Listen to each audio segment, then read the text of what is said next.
नमस्कार, स्वागत है आप सभी का आपके अपने यूट्यूब चैनल पर। आज हम लोग डिस्कशन करने वाले हैं एक बहुत ही इन्फॉर्मेटिव वीडियो की, जिसमें आपको मिलेगा जो NEP 2020 आई है उनमें कई सारी विशेषताएं हैं, उसको हम थोड़ा सा डिस्कस करेंगे। कई बॉडीज बनाने की बात कही गई है, उसको डिस्कस करेंगे।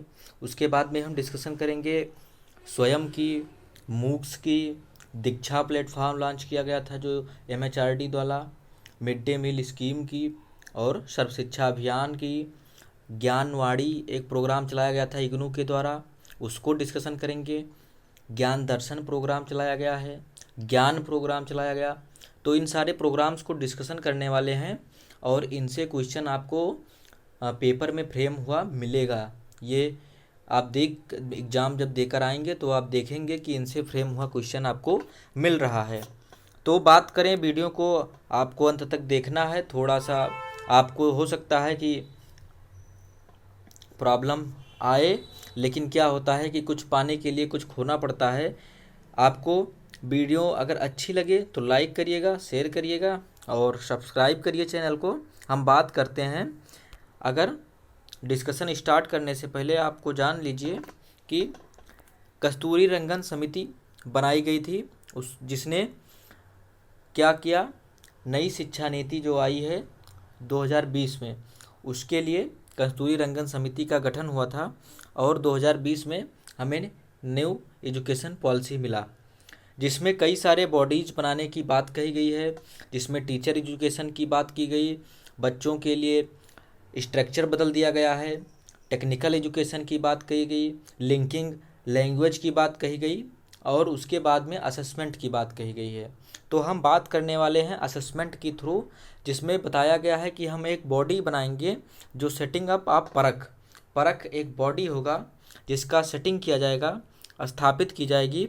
और परख होगा क्या, तो इसमें बात कही गई है परख होगा क्या, तो Parakh P for performance, A for assessment, R for review, A for analysis, K for knowledge, H for holistic development.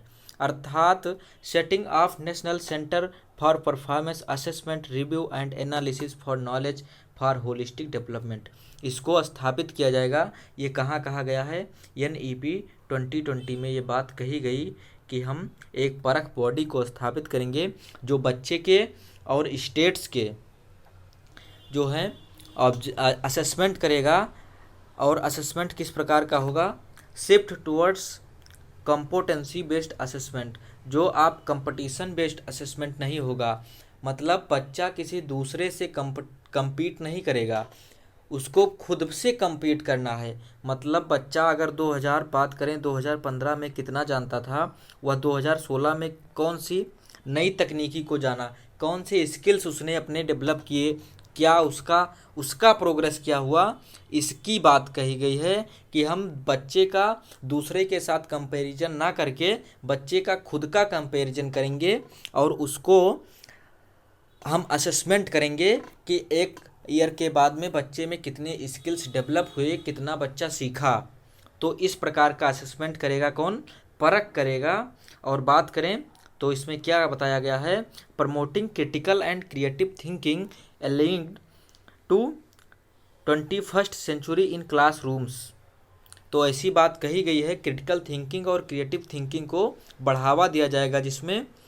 और इसके ऑब्जेक्टिव्स क्या हैं, तो setting norms, standards and guidelines for assessment and evaluation, guiding the state achievement survey SAS, conducting the national achievement survey NAS, monitoring achievement of learning outcomes in the country. तो इन सारी बातों को बताया गया है परख के द्वारा। और इसमें होलिस्टिक कार्ड, एक 360 डिग्री असेसमेंट कार्ड लॉन्च करने की बात कही गई है। हम उसको देखते हैं कि क्या है। होलिस्टिक प्रोग्रेस कार्ड बनाया जाएगा। States UTs to redesign progress card in schools to make them holistic 360 degree multi dimensional report. 360 degree multi dimensional report बनाया जाएगा स्टेट्स और यूटीज के द्वारा, जिसमें बच्चे का संपूर्ण सर्वांगीण विकास का असेसमेंट कर सकें। Progress card will include self assessment, peer assessment and teacher assessment. Progress card में सेल्फ असेसमेंट और peer assessment and teacher assessment को क्या किया जाएगा, इंक्लूड किया जाएगा। Cards to reflect the progress and uniqueness of learner in the cognitive, affective, psycho emotional and psychomotor domains. Progress in project based and inquiry based learning, quizzes, role play, group work, portfolios etc to be included in the report cards. अभी तक क्या होता था कि हम जो अंक पत्र प्राप्त करते थे, मार्कशीट्स, वो हमारे केवल कॉग्निटिव डोमेन बेस्ड होता था। हम टेक्स्ट बुक्स का ज्ञान प्राप्त करते थे, उनको एग्जाम्स के थ्रू हम रट के या समझ के, दोनों में से जैसा भी होता था हम उसको लिखते थे, उनकी कापियाँ चेक होती थी और हमको क्या मिलता था, अंक मिलते थे, मार्क दे दिए जाते थे। लेकिन अब ऐसा नहीं होगा। इसमें बताया गया है कि हम क्विज़ के थ्रू, रोल प्लेज के थ्रू और ग्रुप वर्क के थ्रू हम इसका असेसमेंट करेंगे। मतलब बच्चा जो है अफेक्टिव एंड साइकोमोटर, जो ब्लूम टेक्सोनॉमी में थ्री डोमेन्स बताए गए थे। एक क्या था, कॉग्निटिव डोमेन, कैप से याद रख सकते हैं आप, cognitive domain, affective domain and psychomotor domain, जिसकी बात कही गई है। ये cognitive, affective and psychomotor domain, इन तीनों का असेसमेंट किया जाएगा। तभी तो होलिस्टिक असेसमेंट होगा, जब हम दिमाग का भी असेसमेंट करें, अर्थात हृदय दिल का भी असेसमेंट करें, और उसकी गतिविधियां जो वो प्रोग्रेस कर सकता है उसको कैसे हम गत्यात्मक रूप से उसका भी जब असेसमेंट कर सकें तो होलिस्टिक असेसमेंट होगा। और इसी की बात कही गई है। The holistic progress card will be actively involve parents in their children's education and development. तो इन सारी बातों को बताया गया है कि होलिस्टिक कार्ड में हम अपलोड करेंगे, अपडेट करेंगे और अगले इसको फॉलो किया जाएगा 360 डिग्री डायमेंशनल असेसमेंट कार्ड के रूप में। हम आगे बात करते हैं तो ये मेन फीचर जो असेसमेंट कार्ड का 360 डिग्री का होगा, इसमें क्या होगा, self assessment, teacher assessment and peer assessment. अर्थात जो स्टूडेंट होगा वो खुद का सेल्फ असेसमेंट कर सके, वो खुद जान सके कि हमने आज क्या सीखा और हम नेक्स्ट डे क्या सीखे। अर्थात लर्निंग क्या होती है, हम एक ही चीज़ को बार बार पढ़ रहे हैं तो वहाँ पर हमारा जो वर्क होगा क्या होगा, जीरो होगा। जब तक हमारा क्या होगा, विस्थापन नहीं होगा, हम आगे नहीं बढ़ रहे हैं, तब तक जो कार्य होता है वो क्या होता है, जीरो होता है। तो वही बात है कि बच्चा क्या सीख रहा है, एक दिन 2 दिन ऐसे लगातार बच्चा क्या सीख रहा है वो खुद का असेसमेंट कर सके, बच्चा खुद का असेसमेंट कर सके। टीचर असेसमेंट करेगा और पीयर असेसमेंट मतलब उसके सहपाठी जो हैं वो उसका असेसमेंट कर सकें। इसी को 360 डिग्री असेसमेंट बताया गया और ये परख के द्वारा इंक्लूड किया गया है, जो कि NEP में बताया गया है। NEP में इसकी बात कही गई है कि हम परख के थ्रू इसका असेसमेंट करेंगे। तो अगर आपको एग्ज़ाम में पूछता है कि परख क्या है, तो एक असेसमेंट बॉडी स्थापित की गई है कहाँ पर, NEP 2020 में। और आप से कुछ भी इससे सवाल बनते हैं तो आप करिएगा। मुझे उम्मीद है कि सवाल ज़रूर बनेंगे, क्वेश्चन ज़रूर आएंगे, क्योंकि NEP अभी नई है, इसी का इम्प्लीमेंटेशन चल रहा है। हम आगे बढ़ चलते हैं और देखते हैं अन्य फीचर्स क्या कहे गए हैं। तो इतनी बातें हो चुकी। NEP में डिजिटल ऑनलाइन प्लेटफॉर्म्स के बारे में भी, तकनीकी शिक्षा के बारे में भी बहुत सारी बातें की गई, बहुत सारे प्रावधान किए गए हैं, जिसमें इंक्लूसिव एजुकेशन की बात की गई है, डिजिटल एजुकेशन की बात की गई, पायलट स्टडीज़ की बात की गई, पायलट प्रोजेक्ट लॉन्च करने की, blended learning and content creation. इन सारी बातों को हम देखेंगे। क्या है कि enhance educational access to disadvantage group including divyang students.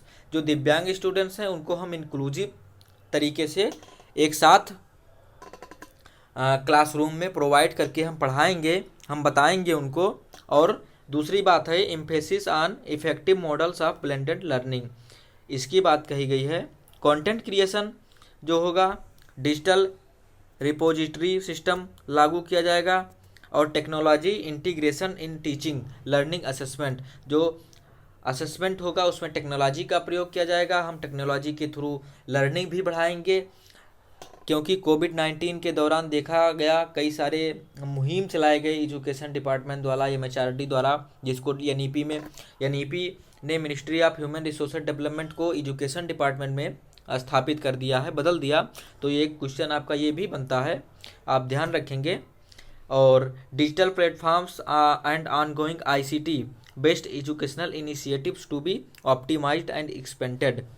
ICT मतलब क्या होता है? Informational communicational technology, information communication technology जो होता है उनको हम एजुकेशन में इन्वॉल्व करेंगे, ज़्यादा से ज़्यादा उसको एजुकेशन में इन्वॉल्व करेंगे, और हमारा जो डिजिटल प्लेटफॉर्म होगा वो और मजबूत होगा। और पायलट प्रोजेक्ट्स को हम लॉन्च करेंगे, a series of pilot studies to be conducted. और सबसे ज़्यादा महत्वपूर्ण क्या है कि हम कई प्लेटफार्म जैसे दीक्षा प्लेटफार्म है, स्वयं प्लेटफार्म है, इन सबको डिजिटल थ्रू में जो हम पहले से चले आ रहे हैं इनको हम क्या करेंगे और मजबूती प्रदान करेंगे, और इनको हम लर्निंग में और इन्वॉल्व करेंगे, इनका विस्तार किया जाएगा, जिसको थ्रू हम one nation on digital platform जो दीक्षा का ध्येय वाक्य है इसको पूर्ण कर सकें। तो इन सारी बातों को एनईपी में इंक्लूड किया गया। कई सारे फीचर्स और भी हैं जिनको हम डिस्कशन नहीं करेंगे क्योंकि हम एनईपी की अलग वीडियो में कभी डिस्कस करेंगे, टाइम कम है। तो हम इतनी सारी बातें कही गई, हम जान लेते हैं कि स्वयं क्या है अगले वीडियो में, इसी स्लाइड में। तो स्वयं की बात करें तो स्वयं क्या है? Swayam study webs of active learning of for young aspiring minds. Swayam एक प्लेटफॉर्म है जो कि MOOC massive open online courses की थ्रू लर्निंग प्रोवाइड करता है, कोर्स प्रोवाइड करता है डिस्टेंस मोड में। बच्चा जो है सीख सके टेक्नोलॉजी का उपयोग करके, जिसमें हमको प्रोवाइड किया होता है वीडियो लेक्चर्स प्रोवाइड किए जाते हैं और हैंड रिटन या फिर प्रिंटेड नोट्स प्रोवाइड किए जाते हैं जो आपको डाउनलोड कर सकते हैं, आप उसको प्रिंट कर सकते हैं। और क्विज़ होते हैं, आपको मॉक टेस्ट मिलते हैं जिसमें आप उसका सेल्फ असेसमेंट कर सकें, जिससे और ऑनलाइन डिस्कशन होता है जिससे आप अपने डाउट्स क्लियर कर सकते हैं। तो स्वयं की बात करें तो स्वयं मूक्स ओपन ऑनलाइन, मूक मतलब मैसिव ओपन ऑनलाइन कोर्स, मूक का पूरा फुल फॉर्म होता है massive open online course. Massive का मतलब होता है कि नो लिमिट, बिना किसी लिमिट के नंबर ऑफ लर्नर्स इनरोल्ड कर सकें किसी भी कोर्स में। तो मैसिव का अर्थ हुआ किसी भी कोर्स में चाहे जितने भी लर्नर्स हों वो इनरोल कर सकें, नामांकन दर्ज करा सकें, कोई उनकी संख्या नहीं होगी। और ओपन का मतलब हुआ कि कोई योग्यता नहीं रखी जाएगी, कोई रिक्वायरमेंट्स नहीं रखा जाएगा इनरोल करने के लिए किसी कोर्स में।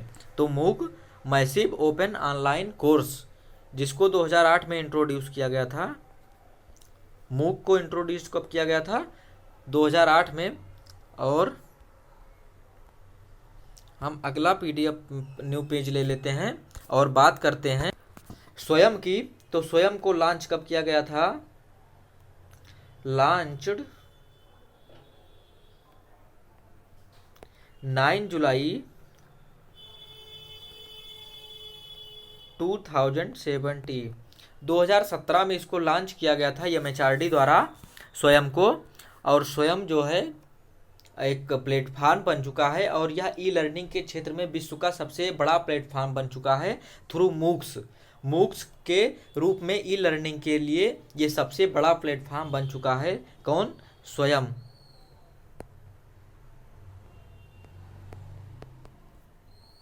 जिसकी बात कही गई एनईपी 2020 में कि हम इसको क्या करेंगे और ही संवर्धित करेंगे और इसको बढ़ाएंगे, हम इसको इन्हेंस्ड करेंगे। तो हम स्वयं के बारे में जान लिए, मूक के बारे में जान लिए। अब हम बढ़ चलते हैं दीक्षा के बारे में कि आखिर दीक्षा क्या है। दीक्षा के बारे में भी बात कही गई है। Digital infrastructure for knowledge sharing Diksha mobile app launch किया गया था, जिसको 2017 में ये एक प्लेटफॉर्म बनाया गया था ताकि टीचर्स जो हैं स्वयं को सीख सकें, अपनी ट्रेनिंग दे सकें। और ये class 1 to graduate level in सब के लिए क्या करता है? कंटेंट प्रोवाइड कराता है इन लोकल लैंग्वेज, उनकी क्षेत्रीय एरियल लैंग्वेज, उनकी क्षेत्रीय भाषा में कंटेंट प्रोवाइड कराता है। और इसको 2017 में लॉन्च किया गया था एमएचआरडी द्वारा। ये एक्चुअली एमएचआरडी और एनसीईआरटी का ये संयुक्त पहल है। दीक्षा जो है वो MHRD प्लस NCERT का संयुक्त पहल है। NCERT का संयुक्त पहल है और दीक्षा मोबाइल ऐप्स के थ्रू हम चाहे जब चाहें चाहे जहाँ चाहें वहाँ हम इसके लिए पढ़ सकते हैं। इस पर कंटेंट मिलता है, वीडियो लेक्चर्स मिलते हैं और वो लोकल लैंग्वेज में होते हैं। सबसे बड़ी बात ये होती है आप लोकल लैंग्वेज में, और इसमें 18 के करीब लैंग्वेजेज हैं। 18 लैंग्वेज में उपलब्ध कोर्सेज हमको दीक्षा प्लेटफॉर्म पर मिल जाते हैं। और इसमें बात करें तो इसको 5 सितंबर 2017 को भारत सरकार द्वारा शुरू किया गया था। सभी राज्यों और केंद्र शासित प्रदेश में इसको लागू किया गया है और इसमें सभी बोर्ड की पढ़ाई मतलब 1 to 10 तक सभी बोर्डों की पढ़ाई हम कर सकते हैं इसमें। और आपको बता ही दिया कि इसमें 18 लैंग्वेज में 18 भाषा में 18 लैंग्वेज में कोर्स प्रोवाइड किए गए हैं। तो दीक्षा को लॉन्च कब किया गया? एम वेंकैया नायडू उपराष्ट्रपति थे उस समय जब इसको लॉन्च किया गया है और उन्होंने ही इसको लॉन्च किया गया था। उन्होंने ही इसको लॉन्च किया था। तो दीक्षा के बारे में जान लिया, हम आगे बढ़ चलते हैं और अगला जानते हैं मिड डे मील योजना के बारे में। मिड डे मील योजना के बारे में जानकारी प्राप्त करने से पहले हम कुछ बता दें। मिड डे मील योजना से पहले मैंने बात की, एक प्रोग्राम चलाया गया था UEE universalization of elementary education, जिसके थ्रू कई सारे इनिशिएटिव्स लिए गए। उसमें मिड डे मील योजना था, सर्व शिक्षा अभियान था, अन्य बात करें तो DPEP था, डिस्ट्रिक्ट प्रोग्राम ऑफ एजुकेशन का। तो इन सारे कई सारे कार्यक्रम चलाए गए, उनमें ही मिड डे मील योजना थी। और मिड डे मील योजना की बात करें तो 15 अगस्त 1995 15 अगस्त 1995 में 1995 में इसको लॉन्च किया गया था। यह केंद्र प्रायोजित स्कीम थी और इसको P नरसिम्हा राव जी उस समय के प्रधानमंत्री थे और उन्होंने लॉन्च किया था P नरसिम्हा राव जी द्वारा और 1995 में लॉन्च किया गया था। और सबसे पहले अगर बात करें कि किस राज्य में फर्स्ट राज्य कौन सा था जिसमें इसको लागू कर दिया, तो तमिलनाडु में। इसको 2002 में के कामराज CM थे वहाँ के, तो तमिलनाडु में इसको लॉन्च किया गया, सबसे पहले लागू किया गया तमिलनाडु में। 2002 में इसको इंट्रोड्यूस किया गया, के कामराज वहाँ के CM थे। और इसमें सितंबर 2004 में पका हुआ भोजन देने की व्यवस्था कर दी गई कि हम लंच देंगे, बच्चों को जो लंच प्रोवाइड किया जाएगा उसमें पका हुआ गर्म भोजन दिया जाएगा।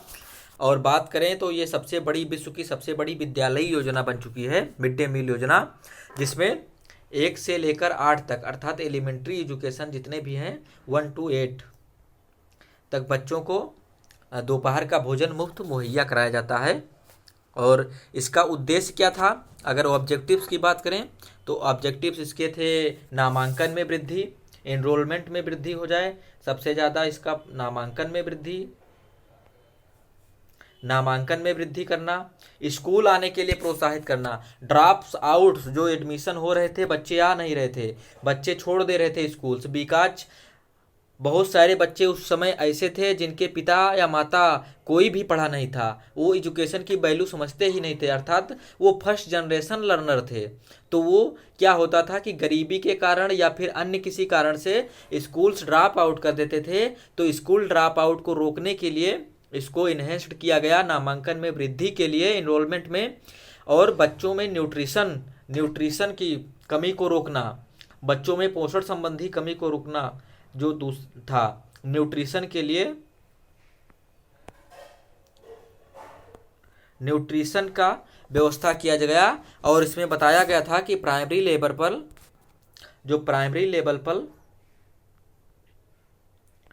प्राइमरी पर हम 450 ग्राम कैलोरी ऊर्जा देंगे,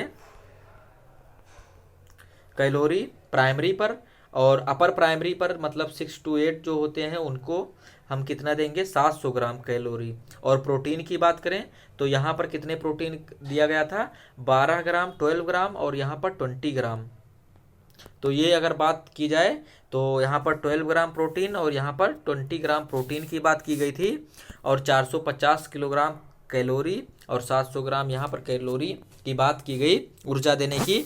तो ये, और इसमें एक बात ये भी कहा गया था कि जो मिड डे मील योजना होगा ये ऐसा नहीं है कि जो घर में उनका भोजन मिलता है, लंच होता है, उसका एक स्थापना होगा, उससे स्थापित किया गया है। नहीं, इसमें न्यूट्रिशन को बढ़ावा दिया जाएगा प्राइमरी स्तर पर, ताकि हम जो अर्ली चाइल्डहुड केयर की बात करते थे NEPE में 1986 में हम उसको पूरा कर सकें, उसको अचीव कर सकें, इसलिए न्यूट्रिशन को भी बढ़ावा दिया गया। तो इसके जितने मुख्य काम थे आपको ध्यान रखना है, इनरोलमेंट में जो है इंक्रीज करना है, स्कूल ड्रॉप आउट को रोकना, स्कूल आने के लिए प्रोत्साहित करना और प्राथमिक शिक्षा के सार्वजनिकरण को बढ़ावा देना। और इसमें सबसे बात मुख्य था जो सहभोजन से समाजीकरण, सोशलाइजेशन को इंक्रीज करना। अगर बच्चा साथ में बैठकर भोजन करता है तो सोशलाइजेशन, जिसको कहते हैं समाजीकरण, समाजीकरण को बढ़ावा मिलता है बच्चे को।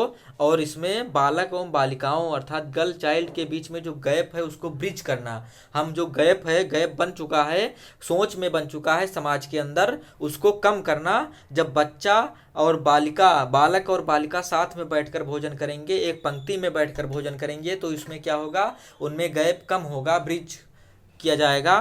तो इसकी बात की गई थी कि गर्ल्स एंड चाइल्ड, जो बच्चे हैं बॉयज,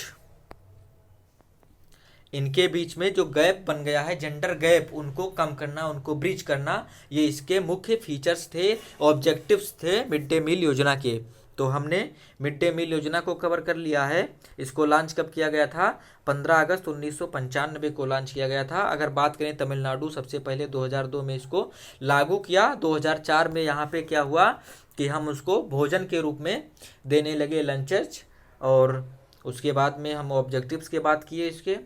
अब हम बढ़ चलते हैं सर्व शिक्षा अभियान की तरफ। सर्व शिक्षा अभियान क्या था, बात करें सर्व शिक्षा अभियान की तो ये बहुत ही स्कीम जो मैंने बताया था अभी, UEE, यूनिवर्सलाइजेशन ऑफ एजुकेशन की, तो उसमें ही सर्व शिक्षा अभियान को जोड़ा गया था। हम बात कर लेते हैं, डिस्कशन इसका आराम से आप देखिएगा। वीडियो आपको थोड़ी इंफॉर्मेटिव वीडियो होने की वजह से लंबी हो रही है। सर्व Shiksha Abhiyan is one of the comprehensive approaches of missions of the government which was introduced in India 2001। 2001 में इसको क्या किया गया था, लॉन्च किया गया था सर्व शिक्षा अभियान को। As a holistic and convergent approach, SSA covers all the states and districts of our country where the main attempt is to provide an opportunity to all the children in the age group of 6 to 14। 6 से 14 साल के बच्चों के बीच में जो बच्चे हैं उनको क्या है, अपॉर्चुनिटी प्रोवाइड करने के लिए और बिना किसी भेदभाव के शिक्षा ग्रहण कर सकें, इसके लिए सर्व शिक्षा अभियान को लॉन्च किया गया था। आपको पता है कि 86 कॉन्स्टिट्यूशन अमेंडमेंट जो 2002 में हुआ, उसके थ्रू एजुकेशन को क्या बना दिया गया, मूल अधिकार बना दिया गया था। और इसको 21A में जोड़ दिया गया कि हम इसको 21A में जब जोड़ दिया गया तो ये क्या बन गया, हमारा मूल अधिकार बन गया एजुकेशन। तो उसी की बात की जाती है। Irrespective of caste, creed, sex and religion by 2010। 2010 के पहले तक हम जो 6 से 14 साल के बच्चे हैं उनको हम क्या करेंगे, अपॉर्चुनिटी प्रोवाइड करेंगे ताकि वो एलिमेंट्री एजुकेशन प्राप्त कर सकें और उनमें भेदभाव नहीं होगा। Sex, religion, caste and creed किसी के आधार पर उन पर भेदभाव नहीं किया जाएगा। For improving there capabilities through the provision of community owned quality education provide किया जाएगा। और एजुकेशन फॉर लाइफ, इसको आप ध्यान रखेगा, ये पूछ सकता है कि education for life education for life इसमें बात की गई थी। जो शिक्षा होगा वो जीवन के लिए शिक्षा, एजुकेशन फॉर लाइफ का फिलॉसफी इसमें दी गई थी। Capture all the students of the target group with the aim of providing improved scholastic and co scholastic environment. विद्यालयी वातावरण को हम प्रोवाइड करेंगे जिसके थ्रू हम एक टारगेट टाइम पीरियड में अपने ऑब्जेक्टिव्स को अचीव कर लेंगे। ऐसी बात सर्व शिक्षा अभियान में कही गई थी और सर्व शिक्षा अभियान को 2001 में लॉन्च किया गया। हम आगे बढ़ते हैं और सीखते हैं सर्व शिक्षा अभियान है क्या। तो Sarva Shiksha Abhiyan is a comprehensive and integrated flagship programme of government of India to attain universal elementary education. इसी में यूनिवर्सल एलिमेंट्री एजुकेशन के थ्रू ही, जिसकी बात हम अभी कर रहे थे, इसी में ये प्रोग्राम था जिसमें सर्व शिक्षा अभियान को इंट्रोड्यूस किया गया। Covering the entire country in a mission mode, SSA अर्थात Sarva Shiksha Abhiyan has been launched in 2001 in partnership with the state government and local self governments. The program aims to provide useful and relevant elementary education to all children in the 6 to 40 age group by 2010। 2010 से पहले हम सभी को elementary education provide कर देंगे जितने बच्चे 6 से 14 एज के ग्रुप में होंगे। तो ये बात किसमें कही गई? सर्व शिक्षा अभियान में कही गई थी। और सर्व शिक्षा अभियान एक कार्यक्रम था किसके थ्रू? यूनिवर्सल एलिमेंट्री एजुकेशन के थ्रू ये लॉन्च किया गया था। जब बनाया गया था तो उसके थ्रू हम एक universal elementary education programme already चला रहे थे। उसी के थ्रू काफ़ी सारे इनको प्राप्त करने के लिए काफ़ी सारे प्रोग्राम चलाए गए, जिसमें से सर्व शिक्षा अभियान भी एक प्रोग्राम था। It is a part of universalisation of elementary education launched by the Government of India in 2002. It is aimed to provide useful, relevant elementary education for all children in the 6 to 14 age group range by 2010। Year 2010 से पहले हम क्या करेंगे? Elementary education provide कर देंगे। This programme है time bound objectives. इसमें time bound objectives मतलब जैसे कि प्राइमरी एजुकेशन 5 साल का होगा, 5 ईयर का होगा 1 to 5, और उसके बाद में एलिमेंट्री एजुकेशन 3 साल का होगा जैसे कि 5 to 8। तो उसी की बात कहेगी कि हम टाइम बाउंड के थ्रू हम इसको प्राप्त कर लेंगे। और जो एलिमेंट्री एजुकेशन में प्राइमरी होगा, प्राइमरी का जो हम तो उसको 2007 तक, और जो 6 to 8 है उसको हम 2010 तक अचीव कर लेंगे, जिसको हम अभी आगे डिस्कस भी करेंगे। SSA is an effort to improve the performance of school system. It aims to provide quality elementary education with community involvement। तो जिसकी बात हम कर रहे थे इसी को बताया गया है। और हम आगे बढ़ते हैं और आपको ये PDF मिल जाएगा, आप आराम से पढ़ भी सकते हैं इसको, उसमें कोई दिक्कत नहीं होगी। और हम इसको और समझने की कोशिश करते हैं। तो after the adoption of national policy on education 1986, जिसकी हम वीडियो आपको पहले प्रोवाइड कर चुके हैं, the central government launched several schemes for the elementary education sector and also some of these schemes covered most parts of the country. जब से NPE 1986 launch किया गया, उसके थ्रू हमने देखा कि वोमेन एम्पावरमेंट की बात की गई थी, वोमेन एजुकेशन की बात की गई थी, सोशल एजुकेशन की बात की गई थी, सोशलिस्टिक समाज के थ्रू, और ओपन यूनिवर्सिटीज़ की बात की गई, ओपन डिस्टेंस मोड में लर्निंग की जाए उसकी बात की गई थी। NPE में हमने फीचर्स पूरे देखे थे पिछली वीडियो में। आप नहीं देखे हैं तो लिंक डिस्क्रिप्शन बॉक्स में मिल जाएगा, आप वहां से देख सकते हैं। उसमें मध्याह्न भोजन योजना चलाया गया, MD जिसको मिड डे मील योजना कहते हैं। ब्लैक बोर्ड की बात की गई थी यूनिवर्सलाइजेशन ऑफ एलिमेंट्री एजुकेशन में। Black board BOB black board operation black board launch किया, जिसको भी हमने पढ़ लिया था। जैसे जिसमें ये देखिए आगे, however all these schemes such as OB मतलब operation blackboard, teacher education की बात की गई, NFE मतलब national formal education, DPEP district programme of education programme, and MDM mid day meal programme were specific intervention programmes not a programme for universalisation elementary education in the country. तो इन सारे programmes के through हमने जो बात कही गई थी NPE 1986 में, उन्हीं को हमने किया। आगे इन सब के आप पढ़ लेना। आगे यहाँ पर हम देखते हैं the committee took the decision to implement UEE in a mission mode and time-bound framework, the multi-program approach should be avoided and holistic approach should be developed। ये 1999 में मुरली मनोहर जोशी के द्वारा एक कमेटी बनाई गई थी जो कि यूईई के लिए बनाई गई थी, यूनिवर्सलाइजेशन ऑफ एलिमेंट्री एजुकेशन की। तो उसी को बात की जाती है MHRD के द्वारा, ministry of human resource development के द्वारा। तो उसमें कहा गया था कि हम होलिस्टिक अप्रोच को फॉलो करेंगे, जिसके लिए कई सारे प्रोग्राम चलाए गए, जिनमें प्रोग्राम्स आपको बताया मैंने। In 2001 the central government launched SSA at the first ever nationwide programme to achieving UEE within a prescribed time frame. आपसे पूछ सकता है कि UEE universalization of elementary education के लिए निम्न में से कौन सा प्रोग्राम लॉन्च किया गया था। तो आपको इनमें से जो प्रोग्राम है, जैसे कि SSA, आपको प्रोग्राम है मिड डे मील, इनको दे सकता है ऑप्शन में, और एक ऑप्शन बाहर का दे सकता है। तो आप वहाँ कन्फ्यूजन मत होइएगा, इन सारे प्रोग्राम्स को आप याद रखिएगा। तो हम आगे बढ़ चलते हैं और देखते हैं आगे ऑब्जेक्टिव्स ऑफ SSA सब शिक्षा अभियान के जो उद्देश्य थे वो क्या थे। All children is school education guarantee centre alternative school back to school camp launch किया गया था बाई 2003, जिसको अमेंडमेंट कर दिया गया 2005 तक। और फिर इसके लिए बैक टू स्कूल, जो कि क्योंकि स्कूल ड्रॉप आउट बहुत सारे कारण था यूईई के फ्लॉप का, जो यूनिवर्सलाइजेशन एलिमेंट्री एजुकेशन था प्रोग्राम, उसमें सबसे बड़ी समस्या आ रही थी स्कूल ड्रॉप आउट की। बच्चे नामांकन कराने के बाद स्कूल ड्रॉप आउट हो जा रहे थे, जिसके कारण वो फ्लॉप हो रहा था। तो इसका मेन ऑब्जेक्टिव क्या था, बैक टू स्कूल, बच्चों को फिर से स्कूल की तरफ जोड़ना, इसका मेन ऑब्जेक्टिव था। और दूसरा क्या था, all children complete 5 years of primary schooling by 2007, 2007 तक सभी बच्चे जो हैं 5 ईयर प्राइमरी एजुकेशन प्राप्त कर लें।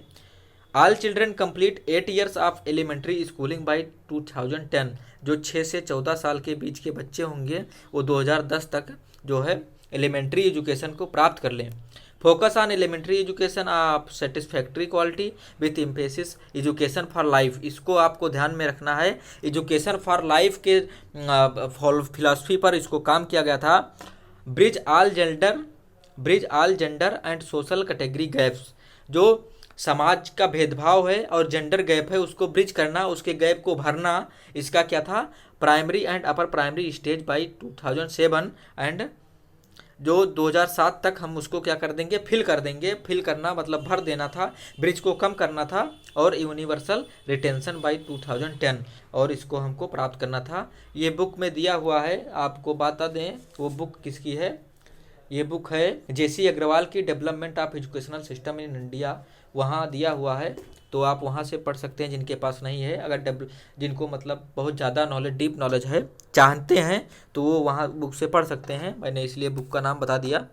और इस प्रकार ऑब्जेक्टिव्स क्या थे SSA के, ये थे।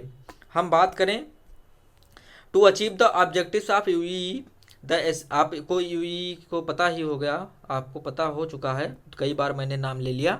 क्या है, universalisation elementary education scheme has recommended few interventions that are broadly grouped into 4 major categories, जिसको 4 मेजर कैटेगरीज में ग्रुप कर सकते हैं हम। Access and retention, infrastructure development, equality और प्रोवाइडिंग क्वालिटी एजुकेशन। ये 4 मेन ऑब्जेक्टिव्स के रूप में हम इसको सर्व शिक्षा अभियान को देख सकते हैं। कौन कौन से, एक्सेस एंड रिटेंशन, अर्थात हम शिक्षा को प्राप्त करें वहाँ जाके। इंफ्रास्ट्रक्चर डेवलपमेंट, सभी विद्यालयों में इंफ्रास्ट्रक्चर डेवलपमेंट के लिए प्रोग्राम इसमें दिया जाएगा, इसको उस पर कार्य किया जाएगा। इक्वालिटी होनी चाहिए, किसी पर भेदभाव नहीं होना चाहिए, सभी सोशल जस्टिस को हम फॉलो करेंगे। जेंडर गैप को भर देंगे हम, इसकी बात की गई थी। और प्रोवाइडिंग क्वालिटी एजुकेशन, ऐसा नहीं है कि जो ऐसी धारणा बन चुकी है, अब भी है, कि जो सरकारी गवर्नमेंट एजुकेशन वाले स्कूल्स होते हैं वहाँ पर जो है क्वालिटी एजुकेशन नहीं मिलती है। तो हम क्वालिटी एजुकेशन प्रोवाइड करेंगे, किसके थ्रू, SSA के थ्रू, सर्व शिक्षा अभियान के थ्रू। तो ये मेन फीचर्स थे कुछ सर्व शिक्षा अभियान के, जिसको हमने डिस्कस किया। और आपको बता रहे हैं हम ज्ञानवाड़ी के बारे में, कि ज्ञानवाड़ी क्या है। तो ज्ञानवाड़ी को इग्नू के द्वारा लॉन्च किया गया था Indira Gandhi national open university IGNOU के द्वारा किसको लॉन्च किया गया था? ज्ञानवाणी। और ये प्रसार भारती के द्वारा मतलब प्रोवाइड किया जाता है। ये रेडियो चैनल था, एक रेडियो चैनल था जो कि कई बड़े बड़े शहरों के द्वारा लॉन्च किया गया था। हम ज़्यादा टाइम नहीं लेने वाले हैं इस पर। 2001 में इसको लॉन्च किया गया था। और इसमें क्या होता था कि आपको स्टेशंस बनाए गए थे एक पर्टिकुलर, और उसमें आपको क्या होता था कि रेडियो पर मिलते थे प्रोग्राम्स जिसके थ्रू आप ब्रॉडकास्टिंग, एरियल ब्रॉडकास्टिंग होता था और उसके थ्रू आप पढ़ सकते थे। तो ज्ञानवाणी क्या था पूछ सकता है, डायरेक्टली क्वेश्चन फ्रेम हो सकता है कि ज्ञानवाणी क्या था। तो ज्ञानवाणी एक रेडियो चैनल था जिसको 2001 में इग्नू के द्वारा लॉन्च किया गया था। और इसमें क्या होता था कि डुअर स्टेप्स पीपल, जो वही है डिस्टेंस मोड में, उसी को बढ़ावा देने के लिए ज्ञानवाणी एक प्रोग्राम चलाया गया था इग्नू के द्वारा, जिसमें कई सारे इंस्टीट्यूशंस भाग लिए थे, जैसे इग्नू, एनसीईआरटी, यूजीसी, आईआईटी इत्यादि बहुत सारे एजुकेशन थे वो भाग लिए थे। हम बात करें ज्ञान दर्शन की, तो Gyan Darshan launched by MHRD, ministry of human development resourcement, 25 जनवरी 2000 में 26 जनवरी 2000 को 26 जनवरी 2000 को इसको लॉन्च किया गया था। और ये भी प्रोग्राम था जो कि broadcasting bye Prasar Bharati and IGNOU jointly, Prasar Bharati और इग्नू दोनों ने जॉइंट रूप से इसको चलाया था, ज्ञान दर्शन। और बात कर लें ज्ञान की, तो ज्ञान क्या है? Global initiatives of academic network. ये हायर एजुकेशन के लिए लॉन्च किया गया था,